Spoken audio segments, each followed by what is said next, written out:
వాళ్ళకి సరే ఒక విధంగా సోషల్ మీడియాని పెంచి పోషించిన వాళ్ళు మీరు ఒకళ్ళు అనేది బాగా వినిపిస్తారు. సోషల్ మీడియాని పెంచి పోషిస్తాం అంటే ఏంటి మీ ఉద్దేశం?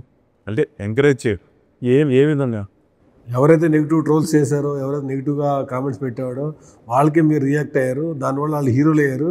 మీరు ఫస్ట్ ఈ ట్విట్టర్ రివ్యూలకి ఈ సోషల్ మీడియా దానికి బాగా ఎడిక్ట్ అయిపోయినట్టుగా ఇండస్ట్రీలో చాలామంది పరిస్థితి కనిపిస్తాం. అవి అంటే ఏమీ వస్తుంది మొదలుపెట్టిన బిజినెస్ ఓవర్సీస్ యాంగిల్ చూస్తే ఓవర్సీస్ ఏదైనా ఓపెనింగ్స్ కావాలంటే ఆ ట్విట్టర్ హ్యాండిల్స్, ఆ వెబ్సైట్ సంఘం అనేది ఓవర్సీస్ పనికి వస్తుంది. మన ఇండియాకి ఎస్పెషల్లీ మన తెలుగు స్టేట్స్కి అయితే పనికిరాదు అనేది అందరికీ తెలిసిన విషయం. ఈ ఓవర్సీస్ మోజులో పడి మొత్తం దాన్ని వదిలేశారు. అదే ఎక్కువ దాన్ని రప్చర్ అవుతుంది, కారణం అవుతుంది అని. అసలు ఓవర్సీస్ మోజులో పడి ఇది అది అని కాదు. ఏంటంటే మనది కొంచెం అది గాజు బొమ్మ లాంటిది. మనం గాజు మెడలో ఉన్నట్టు ఎవడన్నా రాయొచ్చు.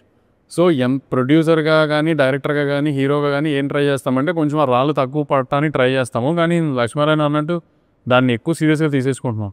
ఆ సినిమాలకు సంబంధించింది నేను చెప్పాలనుకుంటే చెప్తున్నాను తప్పితే నేను వెళ్ళి అసలు చూడట్లేదు, యాక్టివ్గా ఉండట్లేదు దాంట్లో. మీరు అన్నట్టే పాజిటివ్ తెలుసుకోదలుచుకోలేదు, నెగిటివ్ తెలుసుకోదలుచుకోలేదు.